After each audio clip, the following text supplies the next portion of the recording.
Once again, I would like to welcome, since it's now getting streamlined, so I would like to welcome once again among us Professor B.K. Kotiala chief guest of this program and chairperson of the Haryana State Higher Education Council. Our registrar, sir, Professor W. Sridhar Patnaik, who is the chair of the session. And with us, we have Professor Alan Johnson from Idaho State University of USA, who is the keynote speaker. Dignitaries and friends. As I was saying, it's a great privilege to welcome once again in this 8th edition of JGU International Literary Conference, all of you. We are going to have some 250 delegates, including the resource persons, some 145 paper presentations in 22 panel sessions. Apart from them, we'll also have 13 plenary sessions. And we have delegates from all over the country, from Srinagar to Vellore, and from Udaipur to Kolkata, as also from several other countries. Friends, a conference is not about sheer numbers, I normally say. It has to be a meaningful exercise. And over the years, we have taken up different themes also, whose detail you'll find in the souvenir. I'm not going to bore you with that. This year, since it is the 75th year of India's independence, being celebrated now as Azadi Ka Amrit Mahotsav in this country and abroad also by Indian diaspora. So it was natural for us to focus on the imagination of India in literature. So hence this theme, India in the Literary Imaginary. Turning now to the galaxy of luminaries present here, I'm privileged to welcome our chief guest, Professor B.K. Kotiala. He is not new to Haryana, having been Vice Chancellor of Guru Jambheshwar University earlier. There are many more feathers in his crown about which we shall learn shortly, even as he is here today amongst us as an eminent intellectual whose life, I should say, is dedicated to his chosen mission. Welcome, sir, to our conference. To chair this session from the university side is our dear registrar, Professor W. Sridhar Patnaik, the great academic, having had his education in Italy, Spain, and Austria, besides JGU and University of Hyderabad. His research interests are international and humanitarian legal studies, comparative law, philosophy of law, globalization, and higher legal education. Professor Patnaik has published research articles in national and international journals, and he is a member of the editorial boards of various journals. He is peer reviewer for the Oxford University Press India, Indian Journal of International Law, Asian Journal of International Law, Polish Law Review, and Journal of International Humanitarian Action. Professor Patnaik currently serves as the honorary treasurer and also as acting secretary general of the prestigious Indian Society of International Law. He is chief advisor of the ISIL UNSCR and ICRC Yearbook of International Humanitarian Law and Refugee Law. In addition to all this, Professor Patnaik is a member of the governing body of the University of Delhi, the Rajdhani College, member of academic councils of universities in India, and founding member of the International Humanitarian Studies Association. Welcome you, sir, to this conference. As a keynote speaker, we have another eminent scholar, Professor Alan G. Johnson of Idaho State University, USA. Professor Johnson is also not new to India or to our university. We had the pleasure of welcoming him earlier also here. Alan, I can refer to him as my friend Alan, specializes in post-colonial literature with emphasis on India. Besides, he has taught a very wide range of courses from undergraduate to doctoral on topics such as literature and religion, globalization and literature, and history of the novel. He is the author of Out of Bounds, Anglo-Indian Literature and the Geography of Displacement. And his forthcoming book is India's Forests, Real and Imagined, Writing the Modern Nation. As well as he writes articles on topics that include eco-critical readings of Indian literature and the role of the humanities. I myself have had the pleasure of being a co-editor with him in an anthology titled Post-Colonial Literature Today. A past Fulbright Nehru Scholar to India, Alan's current project is reflected in the title of his talk. He has also published as A.G. Johnson a mystery novel titled Family Plot, published in 2020 and is set in South Indian Hill Station. Welcome, my friend Alan, to this conference once again. It's a pleasure having you here. We also have a guest of honor today, so Dr. R.K. Dhawan, who was the inspiration behind our literary conferences started 8 years ago. He has always attended our conferences and helped us organize them by getting highly acclaimed writers and speakers and putting us in touch with valued academicians like Professor C.R. Rao, former Vice Chancellor of Vikramshire University. Dr. Dhawan himself is a well-known name in the academic world, yet I'd like to say a few words about him. Dr. Dhawan taught English literature in the University of Delhi till his retirement a few years ago. He was the British Council Scholar at Oxford University in 1979 and later was awarded a fellowship to visit Australia by Australian Literature Board. As a creative writer, he got sponsorship from the British Council to visit Dhaka University, and he was also awarded Shastri Fellowship at Toronto University for his project Literature and Environment. Dr. Dhawan has been Secretary of Australasian Association and President of Indian Association for Canadian Studies. Currently is President of Indian Society for Commonwealth Studies, which was started long back by the Doyen of Indian Literature, Mulk Raj Anand, and the baton passed on to Dr. Dhawan later. He has also been editing two journals, namely the Commonwealth Review and the Indo-American Review, for the past 25 years. And he's published more than 50 books and anthologies of essays on various literary topics. And despite the stellar achievements, he remains at heart a very simple person who loves to guide researchers and help them with publishing their works. It's wonderful having you, Dr. Dhawan, here. And of course, Professor C.R. Rao. He has never missed any of our conferences.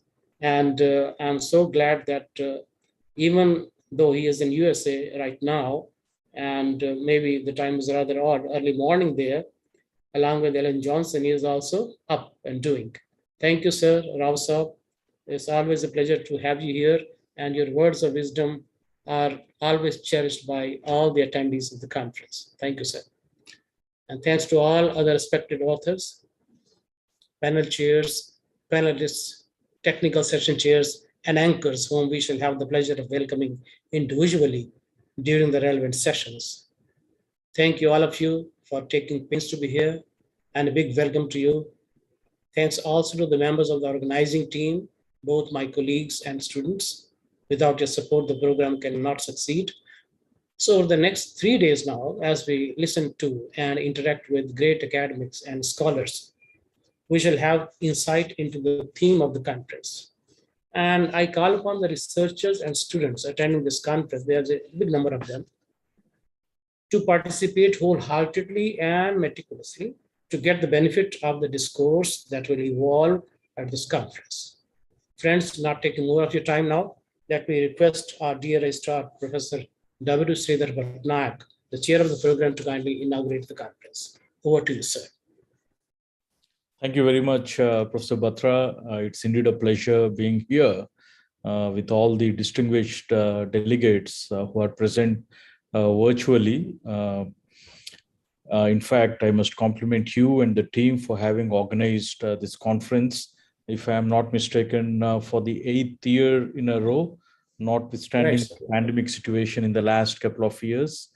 And on this particular note, I'm also delighted to welcome Professor Kutiala and our guest of honor from the Idaho State University, Professor Alan Johnson, who is going to deliver the keynote address, for taking out time to be with us. And I also recognize the presence of Professor Rao amongst other distinguished delegates. So once again, it gives me immense pleasure to be here today in the presence of you all. Before I move any further, for the information of our guests and distinguished delegates, I would like to introduce the university. OP Jindal Global University is a not-for-profit global university established by the government of Haryana and recognized by the University Grants Commission. The university was established as a philanthropic initiative by our founding chancellor, Mr. Naveen Jindal, in memory of his father, Mr. O.P. Jindal. JGU, which is the acronym for the O.P. Jindal Global University, is one of the few universities in Asia that maintains a 1:9 faculty-student ratio and appoints faculty members from India and different parts of the world with outstanding academic qualifications and experience. Our university is ranked amongst the top 300 universities in the world in faculty-student ratio, which is 1:9, and is ranked amongst the top 450 universities in the world in employer reputation. Approximately over 60% faculty have qualifications from leading universities. 45% of all faculty members are alumni of top 200 universities as per the QS and the Times Higher Education World University Rankings. JGU is ranked amongst the top 500 universities in the world in international faculty, which makes up 11% of JGU's total faculty. As a research-intensive university, we are deeply committed to our core institutional values of interdisciplinary and innovative pedagogy, pluralism and rigorous scholarship, and globalism and international engagement. We have established 12 schools and 3 university-wide research and capacity building institutes. We started off with the Jindal Global Law School, followed by the Jindal Global Business School, and subsequently we have set up the Jindal School of International Affairs, and then the Jindal School of Government and Public Policy, the Jindal School of Liberal Arts and Humanities, the Jindal School of Journalism and Communication, the Jindal School of Art and Architecture, the School of Banking and Finance. And at the height of the pandemic in the last couple of years, we have established 4 new schools, the Jindal School of Environment and Sustainability, the Jindal School of Psychology and Counseling, the Jindal School of Languages and Literature, and the Jindal School of Public Health and Human Development, in addition to 3 research and capacity building institutes that I had just alluded to, the Jindal Institute of Behavioral Sciences, the Institute for Higher Education Research and Capacity Building, and the Jindal Institute of Leadership Development and Executive Education. On this particular note, I wish to recognize the presence of Professor Kutiala Saab and all the support that we have received from the government of Haryana and from all the regulatory bodies, both within the state and even nationally, which made us possible to traverse this difficult journey and accomplish this modest encomia. The university has over 60 plus interdisciplinary research centers, and we have been granted with autonomy status by the University Grants Commission and the Ministry of Human Resources Development, as it was called then. We had also received the then highest A grade from the National Assessment and Accreditation Council. This makes JGU the only private university in the state of Haryana and one of the only 2 private universities in India to be given the status of autonomy. In 2020, the Ministry of Education, Government of India, recognized the OP Jindal Global University as an institution of eminence, and with the confirmed status as an institution of eminence, the OP Jindal Global University has now entered a coveted group of top 10 public and top 10 private universities amongst over 1,000 universities in the country to receive the special recognition as an institution of eminence. I'm also pleased to share that we are the first university in the state of Haryana to be recognized as an institution of eminence. And this is an incredibly historic recognition for the OP Jindal Global University. In consonance with our mission as a research-intensive university, I would like to once again thank the organizers for having conceived the idea of organizing this conference on literature. And the conference is also timely given the theme and the topic this year, as we are mainly focused on the depiction of India in literature. And it is important keeping in mind the 75th year of our independence, as rightly remarked by the chief organizer, Professor Jagdish Batra. While the literature being written by Indian authors has grown exponentially, what we find mostly is the imitation of Western models and theories. Even as our authors touch upon all sorts of themes, the following would remain to be my core observations. And it is important we consider the social reality with a need to take a comprehensive and a holistic view of human life, which might explain the individual and social aspirations and the consequent social changes. Secondly, moving on to the other observation, we should also be mindful of the ecology. Indians have always worshipped nature in one form or the other. The entire earth have been considered one big family. The sustainability aspect that has now caught the attention of the world was inbuilt in Indian culture. The modernization process, which spawned industrialization and urbanization in a big way, and the advent of the multinational corporations with their glib talk, quote unquote, and seemingly beneficial projects has complicated issues even in a country like India.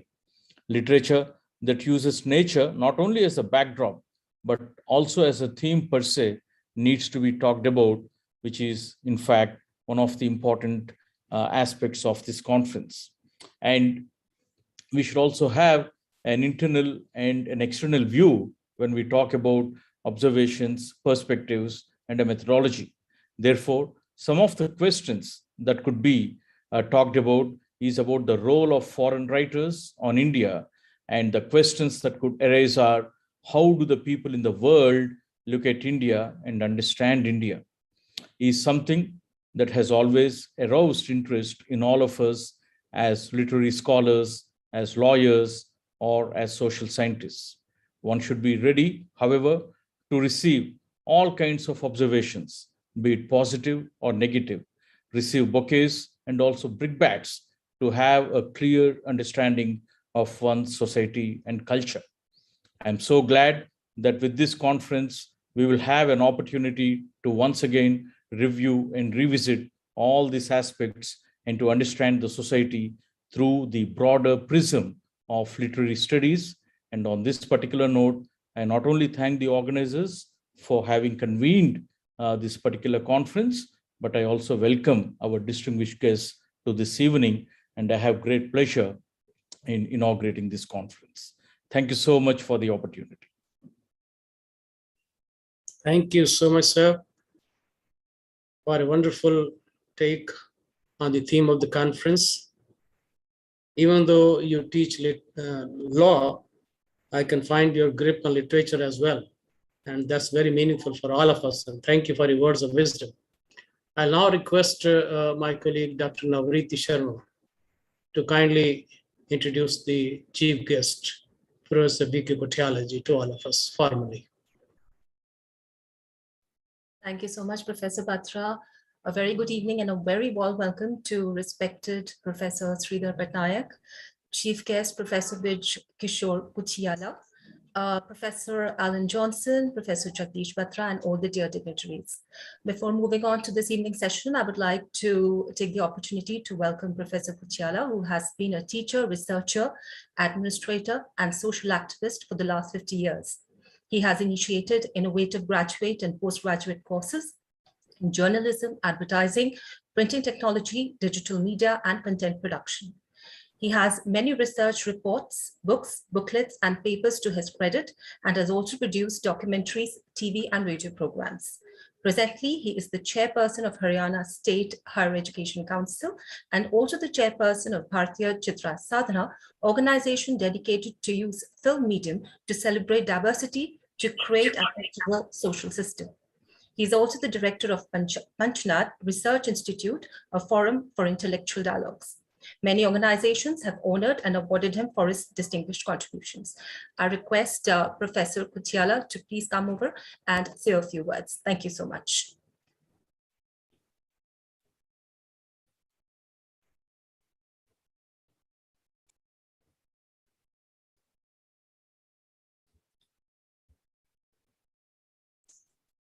Sir, you are not you're unmuted, sir.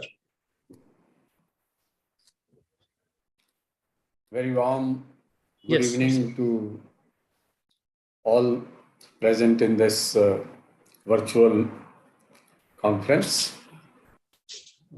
Special thanks to my friend Professor Jagdish Batraji, who talked about this conference to me, and though I was not very keen to be the speaker, but I was very keen to be a listener in this conference because the subject that has been decided is it raises quite of curious questions. And I did find it's very interesting to be here with you, and I would like to listen to most of the deliberations that are taking place. And I am very happy that O.P. Jindal Global University has grown into a really global system of learning, and it has, in a very short period, gained excellence and prominence. I do, on behalf of the system, Haryana government system, I do congratulate the entire team along with its Vice Chancellor and other academicians to have achieved great heights. And this conference, as I am told, that this is also the 8th in series, and the subject India in the literary imaginary is also very not only interesting, but also I hope it would be very educative also to all participants, and the exchange of views that takes place on these platforms helps us to build our own thought processes, and then it also creeps into our talks in the classrooms and also in our writings. I must also admit that I'm neither a student of literature nor a writer. I am an occasional column writer, and but I do read books. I do read books in English and other Indian languages, and that helps me to understand my own society. And when I wanted to know about the literary imaginary of India, I started looking for resources, and I came across a very interesting study by Professor Angus Madison, and he has made a study of he is a quantitative macro historian man, and he did a study of economic history of the world for the last 2000 years. And I was astonished to find his tabular data and graphs that India has been an economic superpower till about 300 years ago. And his predictions for the next few years, at least 2030, he again predicts that India would be, if not the second, it would be at least the third economic superpower of the world, and others also support it. And this took me to another book which I had read a few years ago. That was a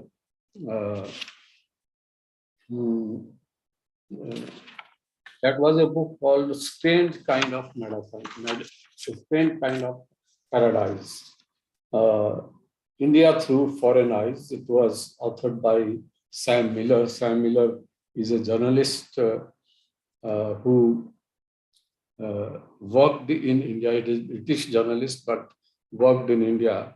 And his entire narrative is based on how, from the ancient past till today, how India is imagined and what is the reality check of India in the past and of the contemporary India. And he, as the title of the book says, he finds it that it is a paradise, but it is not the paradise of the kind that the Western people imagine. It is a strange kind of paradise. I find that the country that is India, and that is also known as Bharat. Now, there is a definite distinction between how Bharat is represented in the Indian language literature and how it is represented in the English literature, and especially the how the most prominent author in Indian languages, who has been translated into many other languages, including European languages, that is Premchand. How Premchand looks at it, at his own society, that's different. But also is very interesting that how the Indians who migrated abroad, let us say 5 decades ago or more, and they have become more or less Indian diaspora, and how do they view their own country, their country of origin.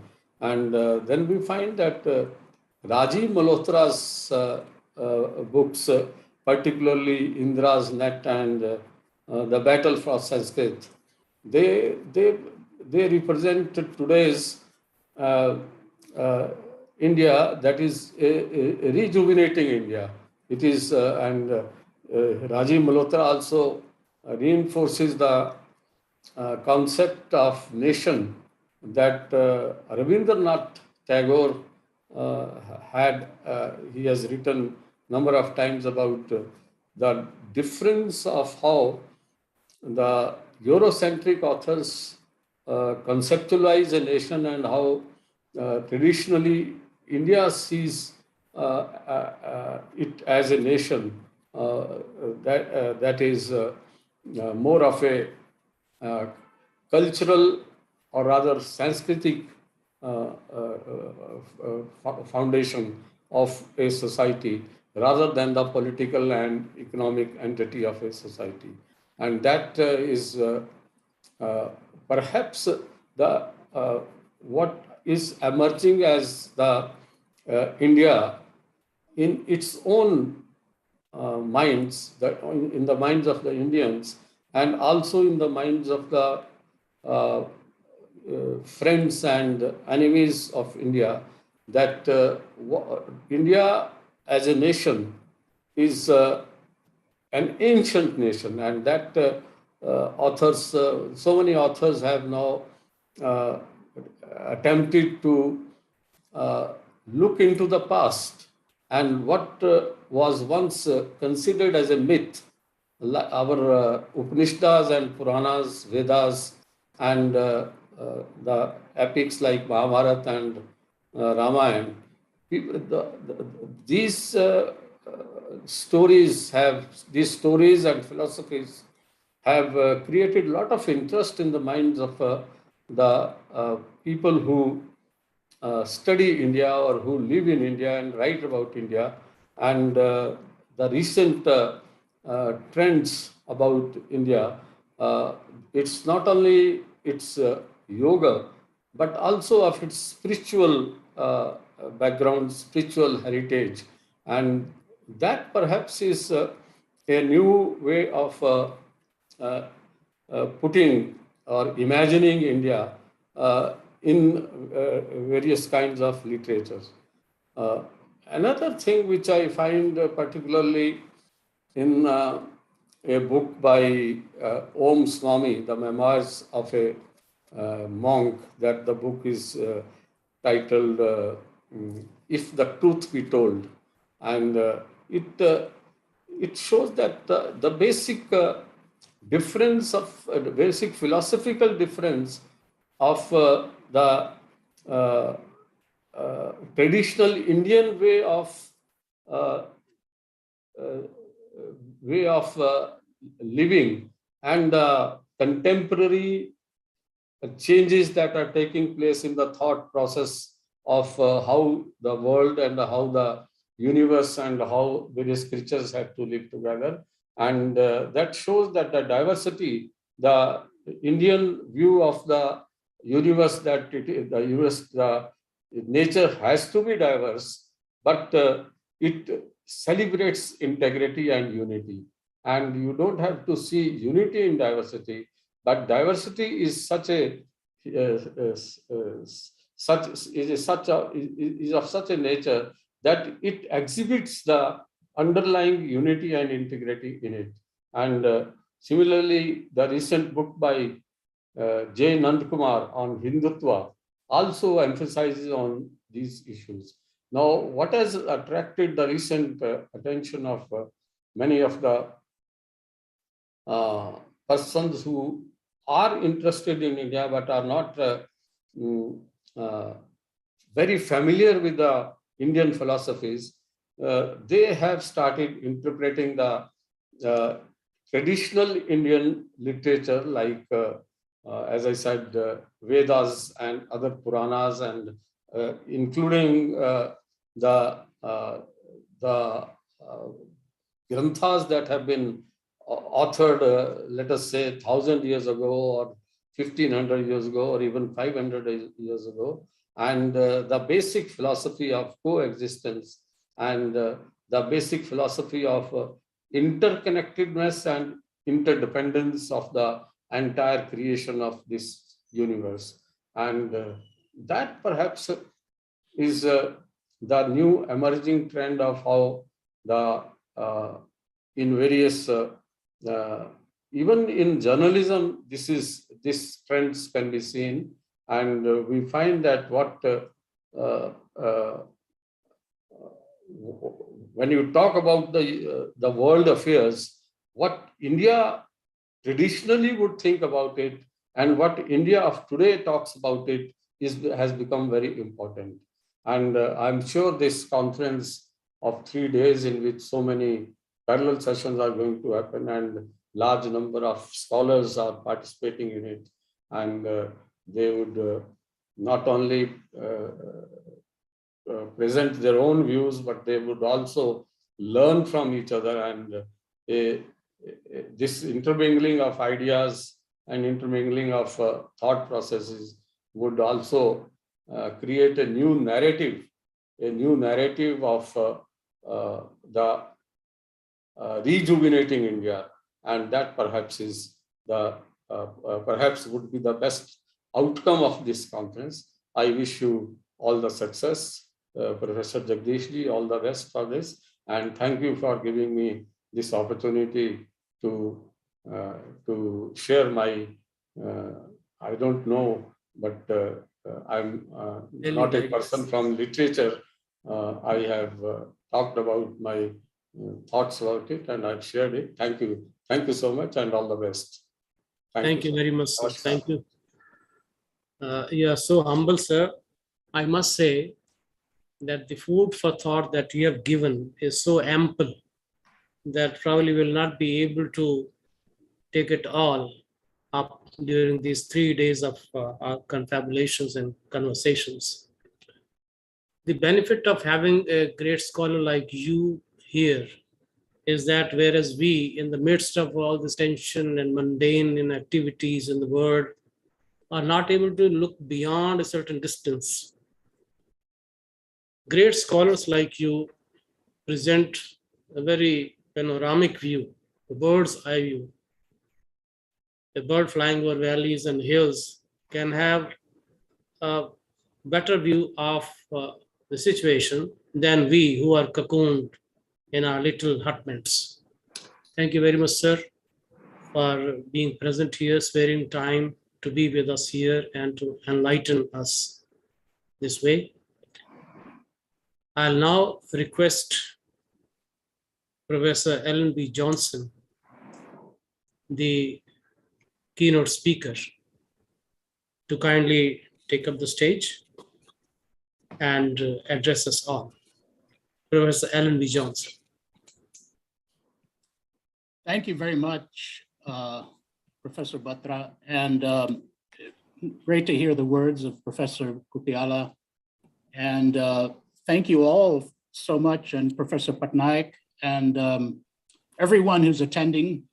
And I especially, again, want to reiterate my thanks to Jagdish Batra for inviting me. And I'm glad that this worked out. The time change and everything has worked out great. I just hope my internet line is stable because of the trouble I've had, but so far it seems to be working well. Is it possible to share my screen? I only have a few outline points. I don't Sure. have any images, but Sure, great. Should definitely. IT, would you please give the presenters rights to Professor Ellen Johnson?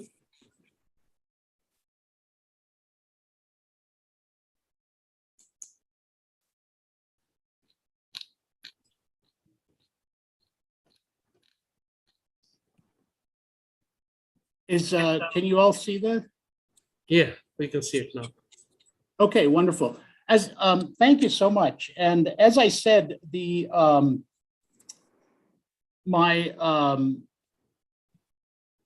these are simply an outline of some of the key points I'm going to say, not all of them. And so they're not critical to what I'm talking about. But I want to especially note that the subtitle or the focus of my talk, Writing Modern Pilgrimage, is a broad title. And so in the time since I submitted that, I've written or completed the paper. And so I'm looking at Arun Kolatkar's JGU in the English version rather than Marathi, and Anuradha Roy's An Atlas of Impossible Longing, a novel. So I will say more about this as we go along. So my basic argument is that it is pretty simple, and we'll see whether it bears fruit. I should add that this is a new project for me, and so I'll welcome any thoughts or comments, whether it's through email or any other form, as I am embarking on this. So my basic comment, and I'll fill this in as I go through, is that motifs of pilgrimage are quite common in modern Indian writing, and that these help represent the modern condition of displacement and mobility that we all experience, I think, in different ways. So I'll leave this slide, again, not an excellent slide, but I'll leave this up here while I turn to my paper. And I have just a couple of other points to talk about. So this topic is intentionally broad in order to accommodate and encompass modern literary motifs that I'm going to talk about. This is just one way of looking at these types of texts. Also, the texts I've chosen are simply two representative texts of, potentially many others, I hope. I'm hearing some interference, am I? Is that me? I hope it's not. So I was, as Professor Kutiala was saying, talking about the Indian diaspora, and that reminds me that in addition to India's well-known ancient culture of yatras and also Jain, Sufi, and Buddhist pilgrimage sites, the Indian diaspora has also carried those sacred sites abroad to Malaysia. I'm not going to talk about that today, but it just struck me that that too is important. I should say that I'm not, in a conventional sense, a religious person, but I was drawn to this topic because I've always had an interest in faith communities around the world and in India, and combined with an interest in travel. So I've been fortunate to visit a number of pilgrimage destinations. I didn't plan that, but over the last couple of decades, I would bore you with the long list, but I'll just say some famous sites like the Sri Meenakshi Devasthanam in Madurai, the Lord Murugan Batu Caves in Kuala Lumpur or near Kuala Lumpur. Of course, not far from here in Delhi, not far from you in Delhi, Hazrat Nizamuddin Dargah. Also Jerusalem's Dome of the Rock. Also the Jain Bahubali statue in Shravanabelagola in Karnataka. Also, I should add that in North America, actually, I'm in the Western United States. And so places like the Grand Canyon, for example, have been sacred sites to Native Americans for millennia. There are also, of course, as I'm going to turn to forms of secular pilgrimage, there are national iconic places in every country. In India, one would be Amritsar's Jallianwala Bagh. There is one other type of pilgrimage spot that I have not yet visited, and that is Lord's Cricket Ground in London. So maybe that's another topic for pilgrimage. But that does lead me to note a connection that this is just a footnote, that tourism is inextricably bound up with pilgrimage today, and has been for some time. And so that is another dimension of this large topic. But what I want to get to today is, to start with, I'm going to be talking about pilgrimage as it appears in literature. So to start in a broad sense, I would say that modern narratives, not just pilgrimage narratives, but any kind of modern narrative, tends to be, these days, have these common features of having an individual voice that speaks to us from the page, or if it's drama or film, from the screen or the stage. And this individual voice, however, is inseparable from a shared community. In literary terms, this would be, say, for example, the readers of the text, what we might call the interpretive community. In traditional or conventional pilgrimage terms, for, say, a pilgrimage narrative, an account of pilgrimage, this would be those readers who have some kind of investment in that community of pilgrims. And so we have so I think one of the points I want to emphasize today is that we have a kind of I wouldn't say a paradox, but a kind of interesting interface between in modern literature, and that is the individual voice, which nonetheless is connected to a shared kind of community in some way.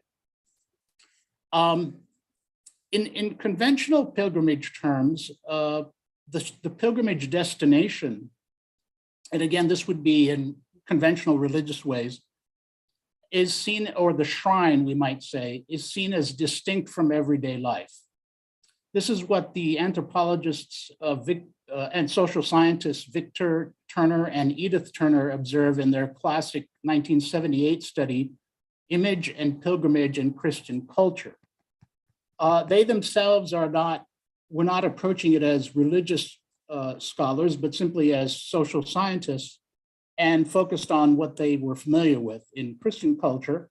And so this text has been cited all the time.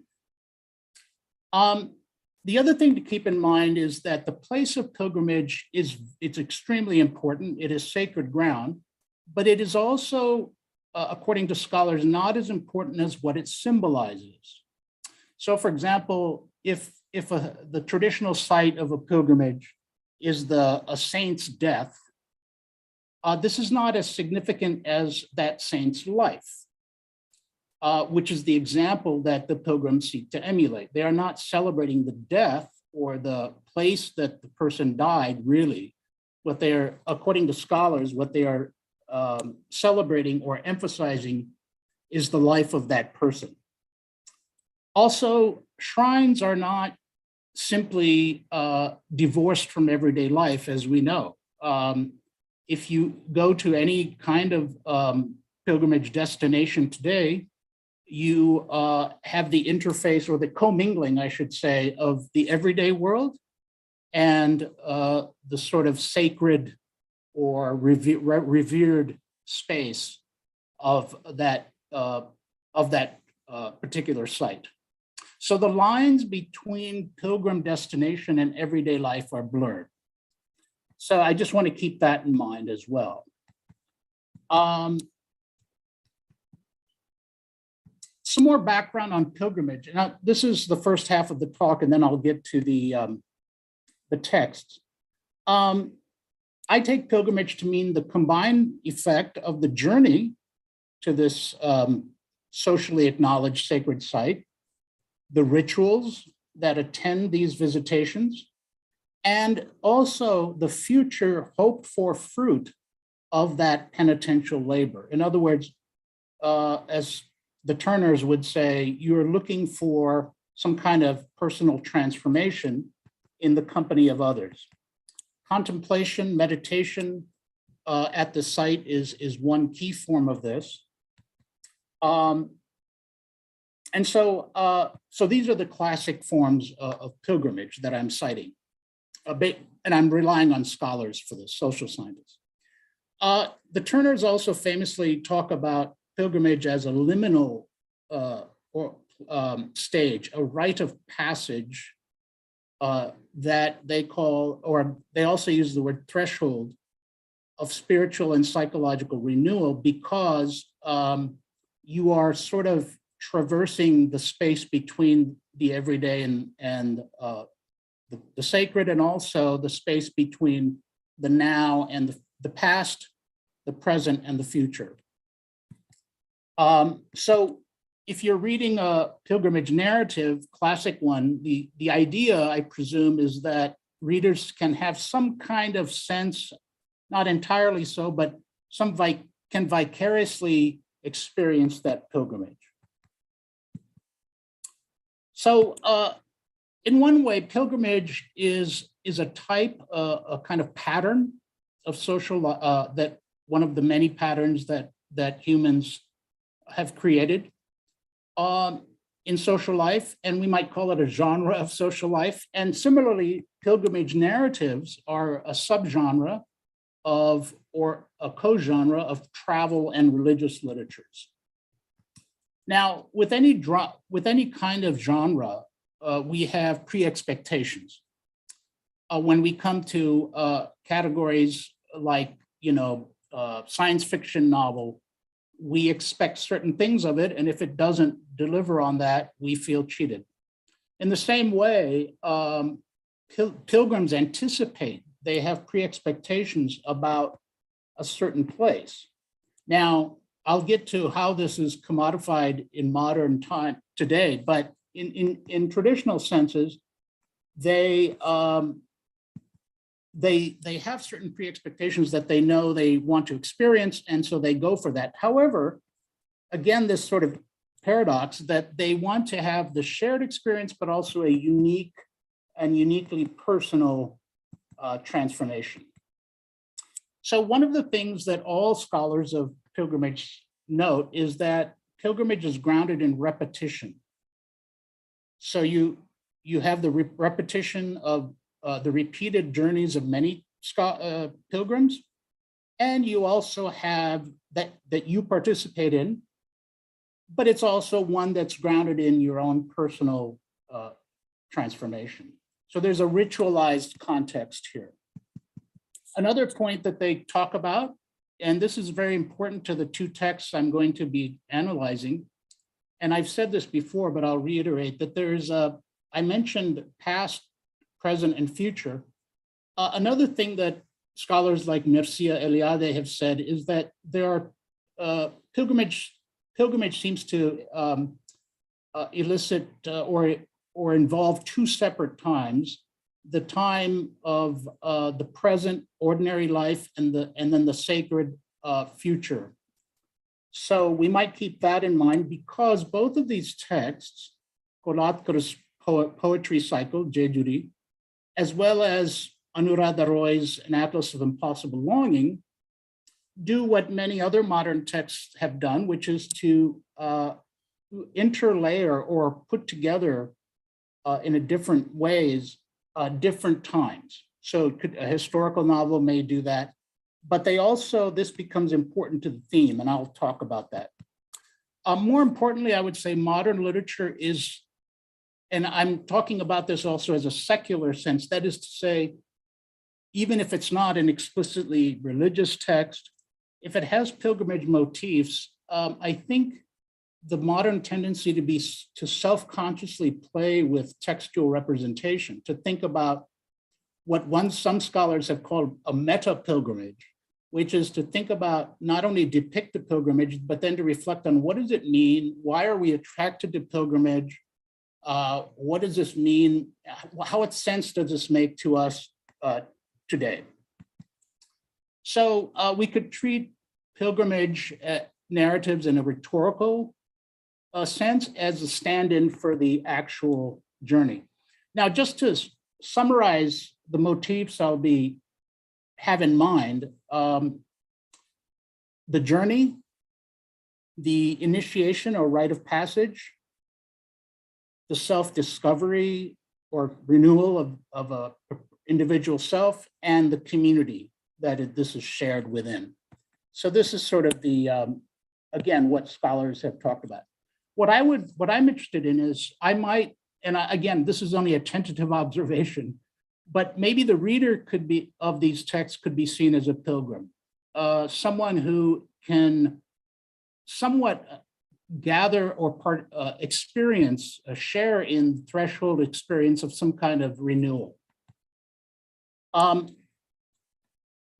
When I say modern Indian literature, I should say modern, I mean of more secularized, that is to, in this sense, special sense that we have a consciousness of history and a consciousness of time, of the nation in its present and future states and involving everyday lives. But in literature too, we often read literature allegorically. So we could, so a text that refers to pilgrimage or has pilgrimage motifs can be read allegorically, perhaps. So I'll get to that again. Well, to give an example, actually, many scholars today argue, and most of these are social scholars, scientists, but some are literary critics, say that pilgrimage, the allegorical structure of pilgrimage, so the journey, initiation, destination, and so forth, speaks to us because of it is something. It is emblematic of the modern condition. So each of us today is constantly traveling to an imagined or often idealized destination. In fact, the title of this conference, India in the Literary Imaginary, has some component of that, of a sort of, and all nations do, of course, but all writing does. It has a sort of, it gestures towards some better imagined future. But in the modern age, when we are 24/7 on the, in a virtual age, perhaps this is even more acutely felt, and also more acutely, maybe we hunger for this more. So scholars today emphasize the dynamic mobile characteristic of pilgrimage rather than a sort of static way. So I'll argue that, and maybe I should go to my slide, let's see.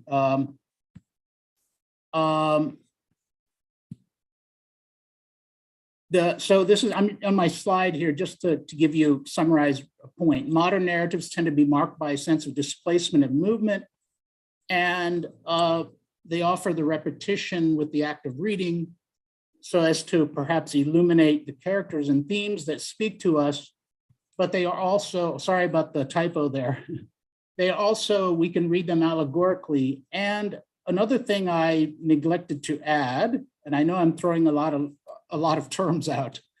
I should have added this earlier, that modern narratives tend to be marked by a sense of irony, the modern condition. So if at the very root of it would be the ironic juxtaposition of the past, present, and future, and knowing the historical, in the time of history, we see what things what humans have not accomplished, and the idea that we don't learn from history, and so forth. The other thing I should emphasize is that pilgrimage, and this is, I think, implicit in what these scholars have said.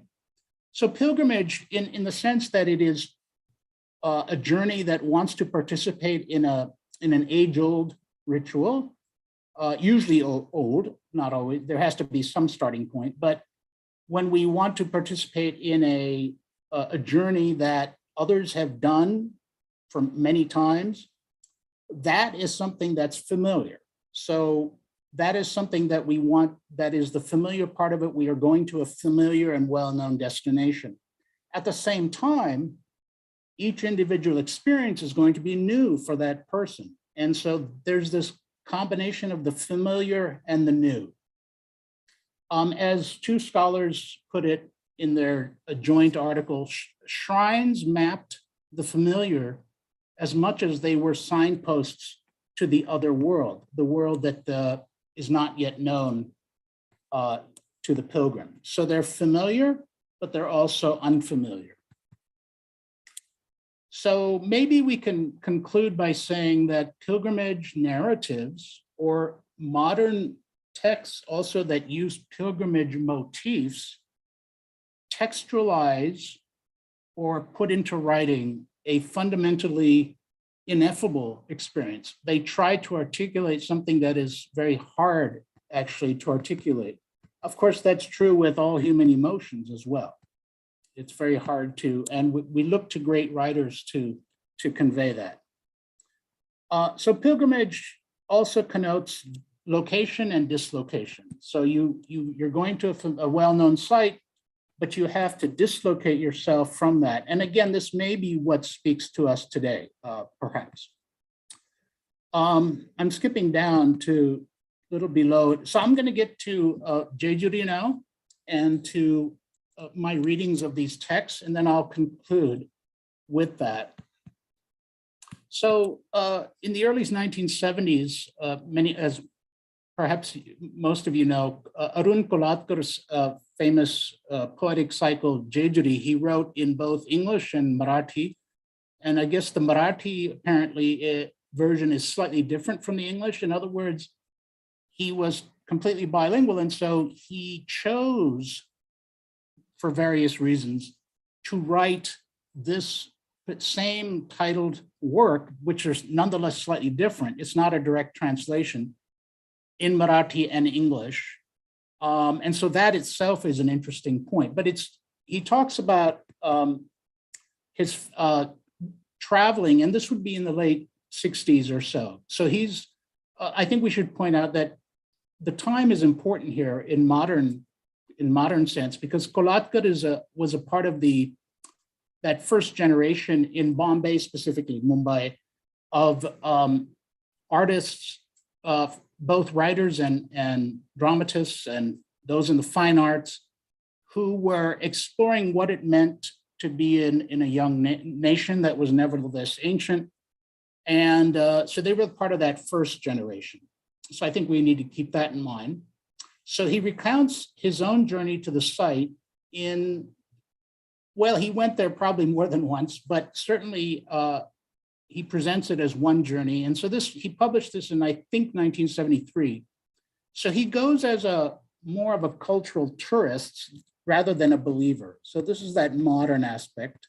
And he goes in real life with his brother, though that the persona of the voice is a little different. So I'll read from the opening poem, The Bus, a wonderful poetry, by the way, some of my favorite poetry, which illustrates a number of points that appear in all these poems. The first point is something to do with pilgrimage, which is the putting together of two different kinds of times, what we might call the everyday modern time and sacred time. Then in his particular text, the ironic use of the motif of the search or the quest for spiritual insight. And then finally, he is sometimes ironic about this, sometimes not, about the idea of seeing or sight. This could have something to do with darshan, but it also has to do with ritual. That is to say, he's going to question this idea of going, of the pilgrims he sees, who sometimes are just going through the motions and not really, that's also a possibility, as we know. You can just go through the motions and not really care about it. If I could just give you an analogy of a modern secular pilgrimage, might be to go see, say, a famous work of art like the Mona Lisa. I don't know, when I went and saw the Mona Lisa many years ago in Paris, in the Louvre, it was rather, it was great to go, and that my own motivation was because, okay, I want to see what everyone else has seen. But at the same time, it was a little disappointing because it's a smaller painting, and so you can't get close to it because of the bulletproof glass and 100 tourists taking selfies. So maybe there's something about our selfie culture that we could talk about too here. But that is something that Kolhatkar is already picking up on, 50 years ago, when he's talking about tourists, sort of the touristic aspects of ritual. At the same time, though, and this is, I think, what makes his work great, he's skeptical and ironic, but he's also deeply serious and contemplative. He's trying to make sense of why people have been coming to this shrine for the god Khandaba for so many centuries. And what does this mean in the modern age? So here's the poem, The Bus, if you permit me to read it. The tarpaulin flaps are buttoned down on the windows of the state transport bus, all the way up to JGU. A cold wind keeps whipping and slapping a corner of tarpaulin at your elbow. You look down to the roaring road. You search for the signs of daybreak in what little light spills out of the bus. Your own divided face in the pair of glasses on an old man's nose is all the countryside you get to see. You seem to move continually forward toward a destination just beyond the cast mark behind his eyebrows. Outside, the sun has risen quietly. It aims through an eyelet of the tarpaulin and shoots at the old man's glasses. A sawed-off sunbeam comes to rest gently against the driver's right temple. The bus seems to change direction. At the end of a bumpy ride, with your own face on either side, when you get off the bus, you don't step inside the old man's head. So again, you can see that combination, I think, of both the irony. He's looking in the window of the bus. He sees the reflection of the passenger, the old man who's seated next to him with his glasses, and that's what he sees. And this man is presumably going to JGU as a pilgrim. But he also has, and the everyday intrudes all the time, the bus, the sawed-off sunbeam, the tarpaulin. But at the same time, he's curious to understand what is going on inside this old man's head. And he's somewhat envious, perhaps, of that. He's trying to understand this. The other thing we might notice is that the words for sight are prevalent here and throughout JGU. The words look or get to see, search, seem. So the poet narrator strains to see beneath the surface of things.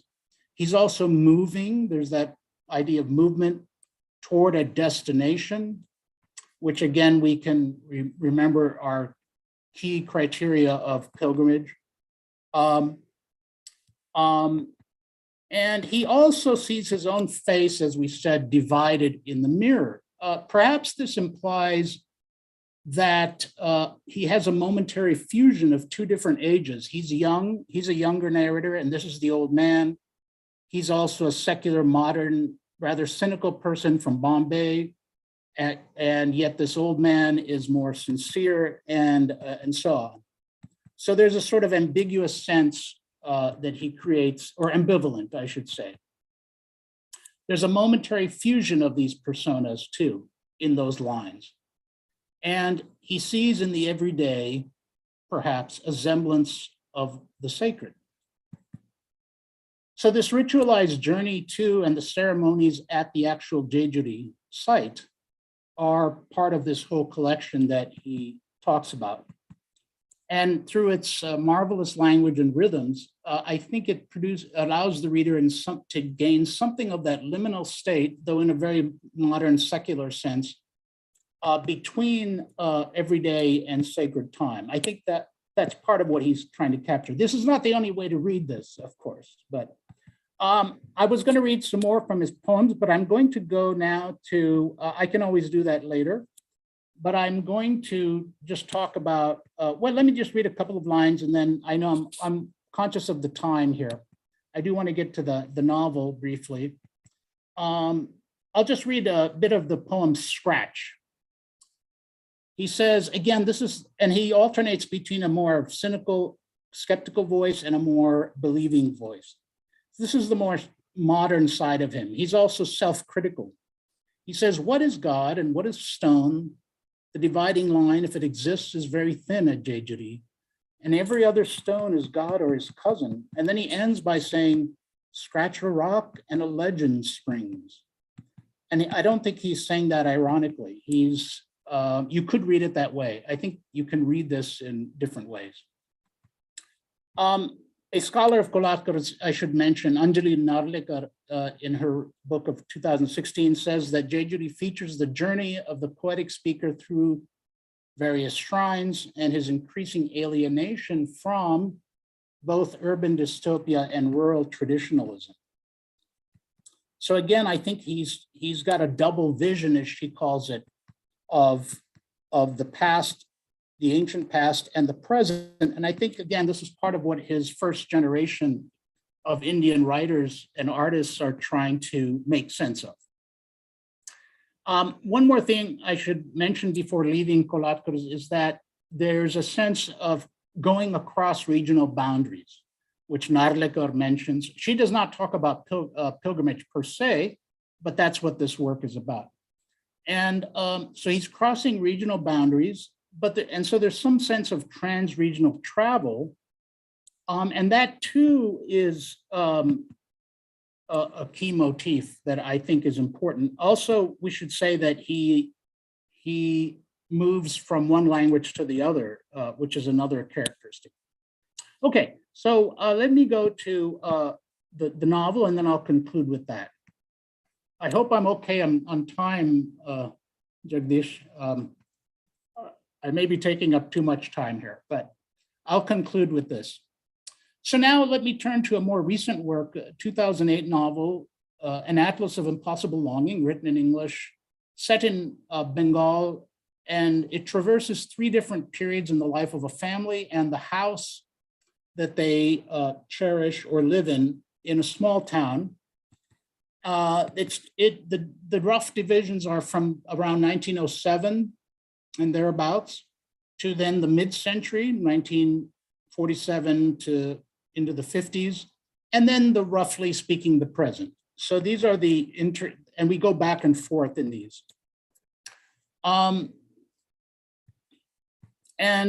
ultimately, I would say that the 2 central characters are feel like outsiders and perhaps are outsiders, Mukunda and Bakul, and they are childhood friends who grow up then to love one another, but they have misunderstandings and can't be with one another. So one of the motifs of pilgrimage you find is that they want to return to the house that in which they have some very fond childhood memories. They also have a lot of pain associated with that. But the house is the center of the novel in many ways. And in fact, the 3 parts of the novel center around this, with the drowned house and so on. So their journey, we might say, parallels some of the pilgrimage motifs I've been talking about. They want to return. So Mukunda is forced to leave the house. He's adopted by Bakul's father, but other adults in the house don't want Mukunda there. He's not from the family originally. So he is sent off to be educated in Calcutta, and he stays in Calcutta and sort of loses touch for a while. So there's this tension between countryside and city that we're familiar with in many works. Importantly, near the end of the novel, Bakul tells Mukunda, I don't know this house.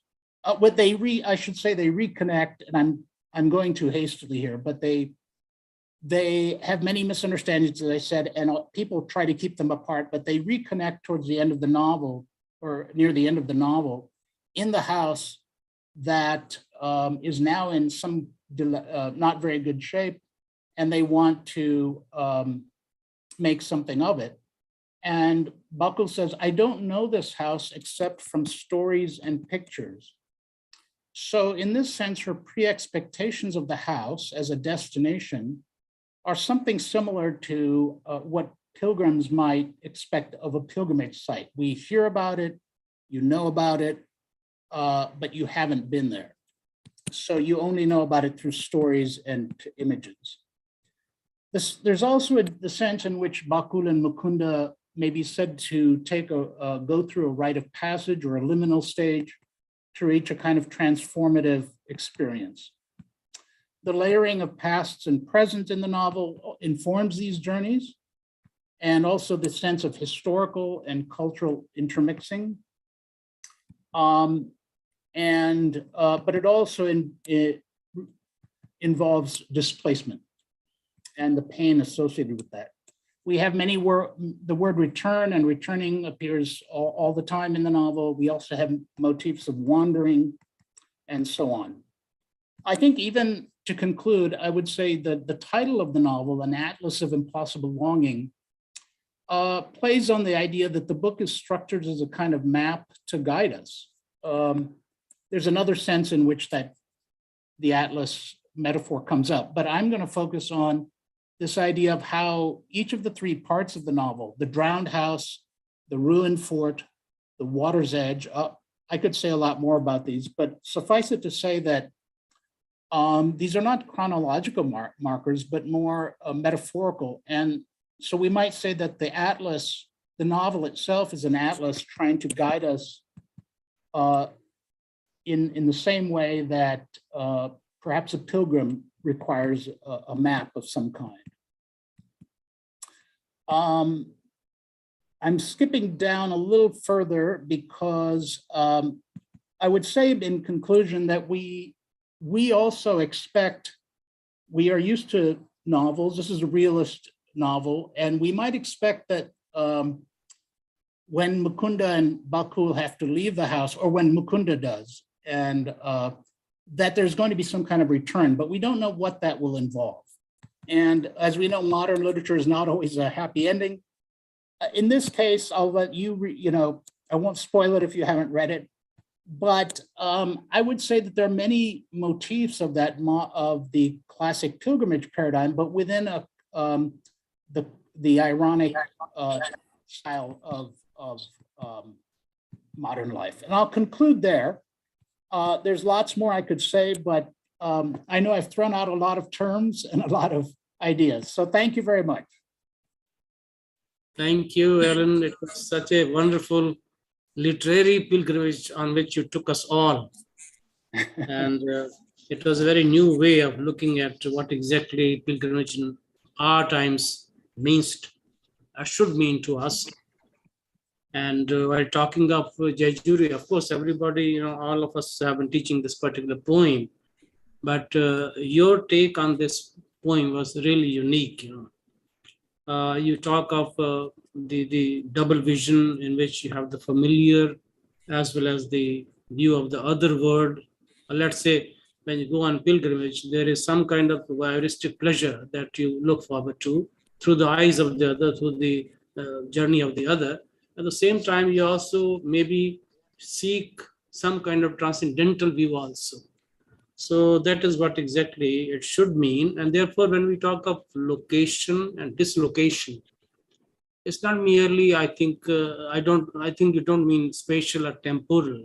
It's basically the dislocation of the mindscape.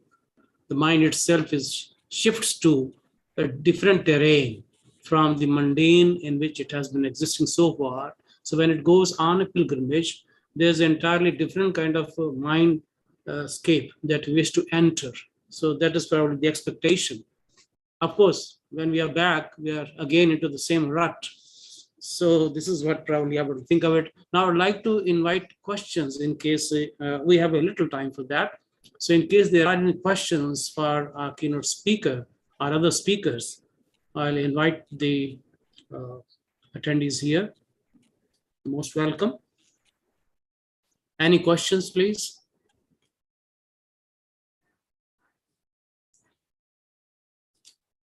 I think you made the things so very clear.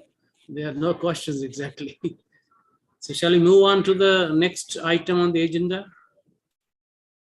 Well, thank you very much, Professor Alan Johnson. Thank you. For sparing time to be here once again with us. And every time you come, you leave imprint so strong that we continue to muse over your words and your ideas. Thank you so much. Now it's the time for release of a certain book. Friends, in our last conference held in July 2021, the theme was postmodernism, time for reappraisal. And again, a number of papers are presented, but out of them, a few were selected for their worth. And these were clubbed and given the shape of an anthology, which Professor Vimlesh K. Singh was present here, and yours truly edited. And that book is now set for release, and I'm going to request Professor Kotiala to kindly release that book. Before that, I would like my colleague, my co-editor, Dr. B.K. Singh, to tell us a bit about this book. In the meantime, I'll be sharing a photograph of the book also with you in case there is scope for me to share it. IT, can I share this? I have a slideshow here, okay? And this is what I'll be doing.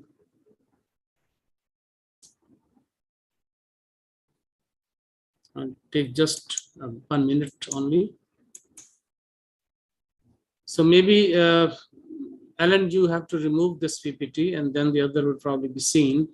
So you can stop sharing at your end, please.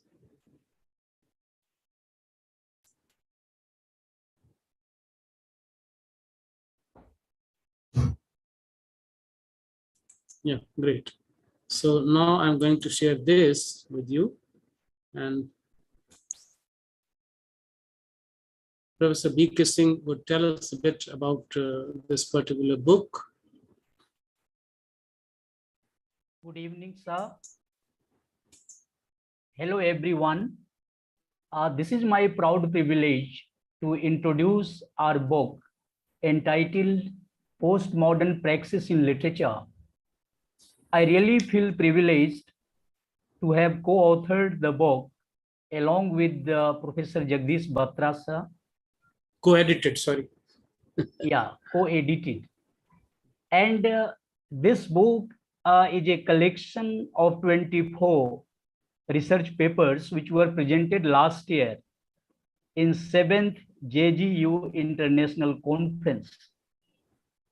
The beauty of the book is it begins with a paper from eminent scholar Rajiv Malhotra entitled Artificial Intelligence and Postmodernism, Hijacking Your Freedom. And it ends with Professor Batra's paper, A Note on Postmodernism from Indian Perspective. We have papers which cover different aspects of postmodernism. Say, for example, we have papers on terrorism, we have papers on movie, mass media, deconstruction, subversion of authorities, binaries, globalization, Orientalist perspective on postmodernism, dystopia, hyperrealism, magic realism, diaspora, consumerism, fluidity, etc. When we look at the cover page of the book, I must congratulate and felicitate Ma'am Renu Batra, who is an amateur artist, and by contrasting colors and blurred boundaries, she has brought out such a wonderful cover story that tells us a lot about postmodernism. For this wonderful edition, we must congratulate Prestige International New Delhi for bringing out such a wonderful edition. We'll fail in our duty if we don't felicitate Professor R.K. Dhawan and Professor Suman Bala for their sustained guidance and continuous support in accomplishing this wonderful project. Last but not the least, I thank my co-editor, Professor Jagdish Batra sir, and my lovely readers. Thank you one and all. Thank you. Good evening. Thank you, Dr. Singh. And now I request our chief guest, Professor B.K. Kotiala ji, to kindly verbally announce the release of the book, and then we'll be able to see the face of the book also. Once you say it so, sir, I'll then move on to the next slide. Okay, let's assume that the book is released. Yeah, this is the way it should be. Thank you so much, sir. So this is the cover of the book, and it has been beautifully published by Prestige Books International, and its chief editors, Dr. R.K. Dhawan and Dr. Suman Balaji.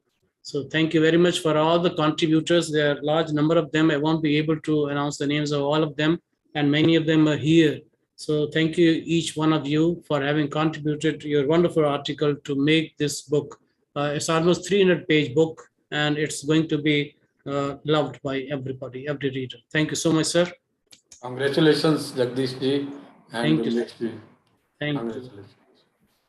And now I'll request our guest, the guest of honor, Dr. R.K. Dhawan, whom I introduced a short while ago, to kindly say a few words on this occasion, and to also share his ideas on the theme of the conference with us. Dr. R.K. Dhawan, please.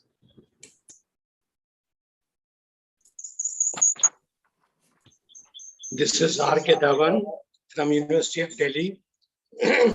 Let me confess at the beginning that I am both an insider and an outsider. I have known Professor Batra for a number of years, for more than 15 years.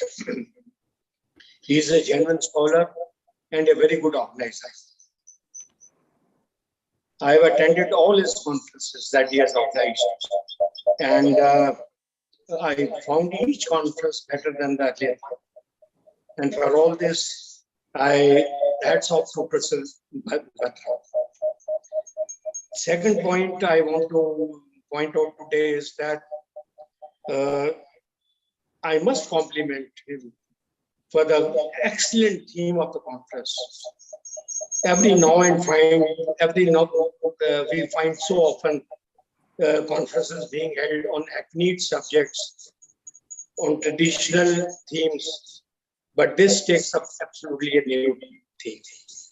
We have known, that India has been a traditional country and has been dubbed in the West as a traditional country, as I said, orthodox country, and not a forward-looking country in the past few decades. If you look at the history of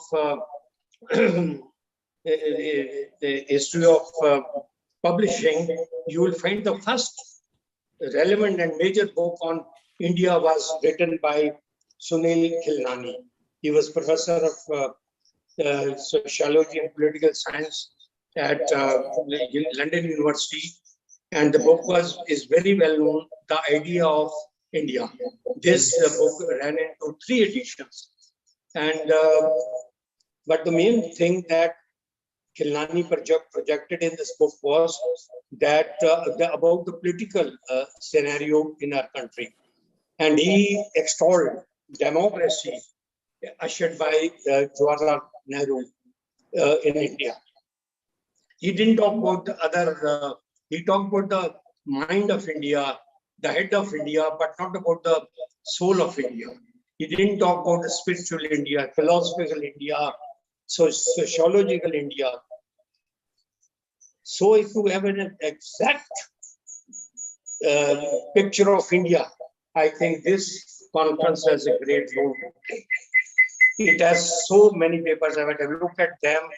They cover various areas, and they would project what India is today. So from global point of view, this book has a great relevance. Also, we have to keep in mind that India has changed dramatically in the past few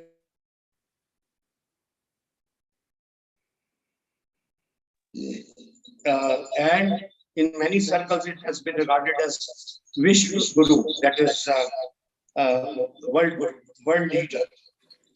The present conference will offer an objective view at how the world looks at India, from social, ideological, spiritual, and political point of view. Of course, literary is the basics. So, ladies and gentlemen, the conference, as I said, has a great relevance, and as it will fix various issues of and points of view. With this, I hope that Professor Batra will once again publish the proceedings of the conference for wider readership. Thank you, ladies and gentlemen. Thank you, Dhanu sir. It was a pleasure having you here this morning. And every time, of course, we have the pleasure of welcoming you, and for many more years, of course, so long as these conferences are held, we'll definitely have the pleasure of welcoming you again and again. And stay fit, and we wish for your healthy and long life. I'll be failing in my duty in case I don't acknowledge the presence of some other senior professors here. I've referred to Professor C.R.V. Rao, Vice Chancellor, former Vice Chancellor of Vikramshila University. We also have with us Professor Chandra Mohanji, who is General Secretary of Comparative Literature Association of India, veteran professor. Thank you, sir, for making it to our conference. And we have also Professor Tajinder Kaurji, another veteran professor who I can see here right now. Also with us are certain friends who have been very regular at this conference from other countries. Violeta Trofimova from Russia. Welcome you here. Julia Ramoeva has come first time. Lina Seril from Algeria is here once again, and she presented a beautiful paper this morning on Panchatantra, how the story traveled from India to Persia to Arab world and then on to Europe. It's a fantastic research she has done, and it was great. It was pleasure listening to her. Friends, over the next 3 days, we'll have many more surprises, and we'll be blessed with the knowledge of so many things of which we have not known much so far. And with you, I'll definitely feel enlightened and blessed. So now we come to the end of the session, and I'll request now my co-convener, Dr. Shruti Jain, to kindly present a vote of thanks. Sorry, we have not had any questions, of course. At that time, I gave a call for this. If there's anybody willing to ask any question, last 1-2 minutes only. All right, probably there's none. So please, Dr. Shruti, would you proceed with the vote of thanks, please? Thank you, Professor Batra. Can you hear me? Yeah, sure. All right. Okay. So very good evening to all of you. I'm here to propose the vote of thanks on behalf of the organizing committee of the 8th JGU International Literary Conference on the theme India in the Literary Imaginary. In contemporary times, one often hears yoga practitioners chanting the Sanskrit shloka Kritagyata Aham, which means I am gratitude. My true self is always grateful. The purpose behind the chanting of the shloka is a sort of conscious cultivation of gratitude. The connection between being and gratitude is in fact taken up by the famous German thinker Martin Heidegger in part 2, lecture 3 of his text, What is Thinking? Was heißt Denken? Where he notes a possible philological connection between the German words denken, which means to think, and danken, which means to thank. This connection drives him to ask, is thinking a giving of thanks? Or do thanks consist in thinking? His initial answer to these questions is that, and I quote, in giving thanks, the heart gives thought to what it has and what it is, unquote. In fact, it goes on to say that, and I quote, pure thanks is that we simply think. Think what is really and solely given, what is there to be thought, unquote. So proper thinking thus arises out of pure thanks. So it is with this thought that I want to say a thank you to our esteemed chief guest, Professor Brij Kishore Kutiala, Chairman, Haryana State Higher Education Council, for joining us today and sharing his views on the theme of the conference. Professor Kutiala, it is indeed an honor to have you with us. A heartfelt thanks to our Honorable Registrar, Professor Dapiro Sridhar Patnaik, for presiding over the inaugural ceremony. I would also like to thank esteemed guests of honor, Professor Chandramohan, Professor Tejinder Kaur, Professor C.R.V. Rao for joining us today. Dr. Dhawan, thanks so much for your observations on the imaginary of India. It's always a pleasure to have you with us. And a very special thanks to Professor Alan G. Johnson for delivering the keynote address titled Writing Modern Pilgrimage, in which he illustrated through Indian modern narratives how pilgrimages can be viewed as modern sites of cultural memory and imagination that involve both location and dislocation of meaning and are hence emblematic of the modern condition of displacement. And last but not the least, I wish to thank all the literary luminaries, delegates, colleagues, and scholars who've joined us today, and look forward to the next 2 days of grateful thinking. Thank you so much. Over to you, Professor Batra. Thank you, Dr. Shruti Jain. However hard we might try to thank, the real sentiments, you just cannot find words of gratitude enough. So thank you once again, everybody here. And I invite you to attend other sessions of the conference. The same link which we had for this session would apply to all other sessions, all other plenary sessions, that is, of the conference over the next 2 days. So all good things must come to an end now. Thank you very much, everybody. I'm highly grateful to all of you for coming here and sparing time. Thank you so much. Thank you, sir. Good evening. Thank you.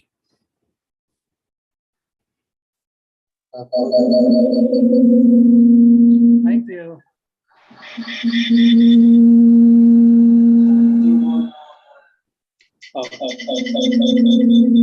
Thank you, everybody.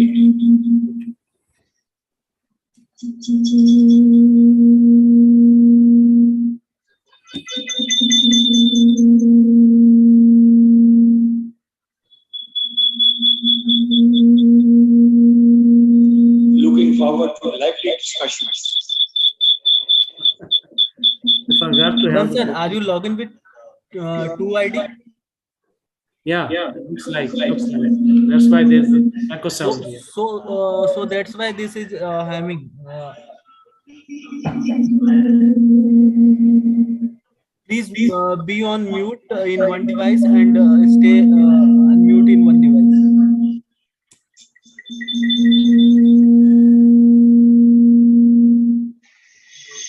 Off your mic and speaker both for one device, sir.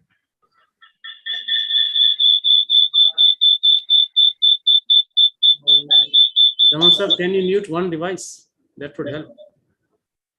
I say it again. Can you mute one device? There are two devices at your end. So if they are two together, they'll make humming sound. Actually, the voice is not so clear. So I was very happy that I was able to speak to you for some time. Okay. Thank you. Thank you, Sumanji.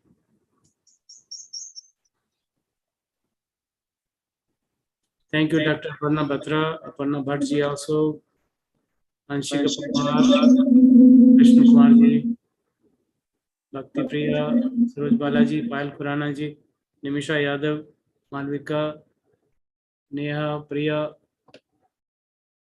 Dardana. Yes.